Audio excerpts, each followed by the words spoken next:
Olha, a mentira é uma depravação.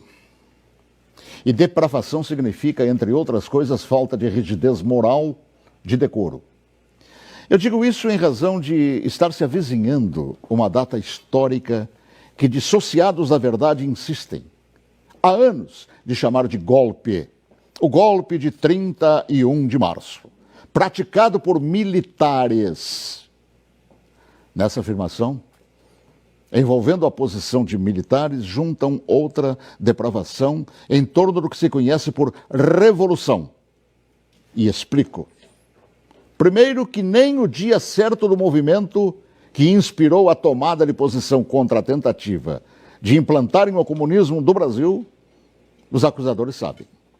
E me cabe corrigir esta falsidade, informando que não foi no dia 31 de março. A tentativa de agitar a intenção, depois de dias de bagunças no país, se deu em 1º de abril. No dia 31 de março, num planejamento de agitação, João Goulart e Leonel Brizola deixaram Brasília e se dirigiram para Porto Alegre, iniciando a tentativa de golpe de esquerda. No dia seguinte, 1º de abril, agitação que deram o nome de Campanha da Legalidade, segundo o movimento de resistência que os incipientes de hoje não sabem, ou se sabem, mentem. E teve como líderes não os militares. Não os militares, que ao longo dos anos são atingidos por espetadas de baixaria.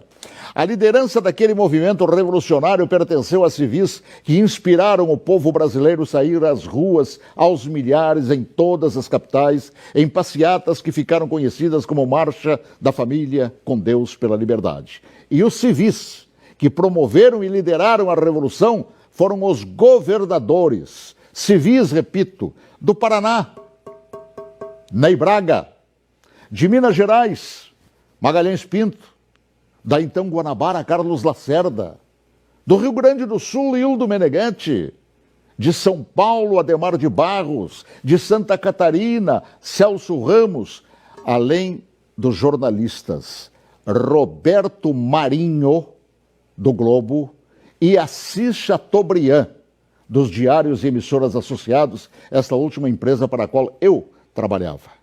Os militares, diante da pressão desses líderes governamentais e pressão do povo nas ruas, é que, depois de Goulart e Brizola abandonarem tudo e fugirem para o Uruguai, é que, após um breve período de governo de Ranieri Mazzilli, o vice que foi empossado pelo Congresso, é que assumiram o comando da nação por ter o mesmo Congresso decretado vago o cargo de presidente. Ninguém tirou João Goulart de lá.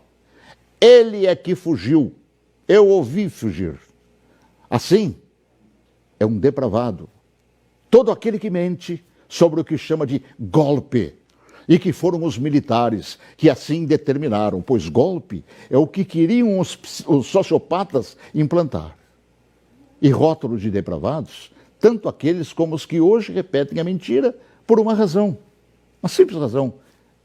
Era eu, o locutor, que foi obrigado a entrar na marra no estúdio da Rádio Farroupilha naquele 1º de abril, conduzido por Goulart e por Brizola. Eu fui sequestrado e testemunha ocular da história, talvez, quem sabe, a última no Brasil, e ali ficado na cadeia de rádio chamada Cadeia da Legalidade. Eu fui nomeado oficialmente por Goulart e Brizola, lendo ofícios redigidos e patrulhados por um bando de agitadores. Eu acompanhei toda a história, também depois, através do tempo, e todos os seus capítulos não cabem aqui. Mas digo mais, todos os jornais brasileiros apoiaram os governadores civis, líderes daquele movimento, assim como apoiaram os militares depois que assumiram para botar ordem no país. Todos os grandes jornais brasileiros, com exceção do chamado Última Hora. E os militares, após assumirem e resgatarem a ordem atropelada pelo comunismo, transformaram o Brasil naquela época da 49ª economia do mundo, na 8ª economia do mundo. Assim, pela verdade dos fatos, que se honre neste fim de semana os 55 anos do movimento que evitou nos transformarem numa Venezuela de hoje, na qual o povo não conta nem com papel higiênico.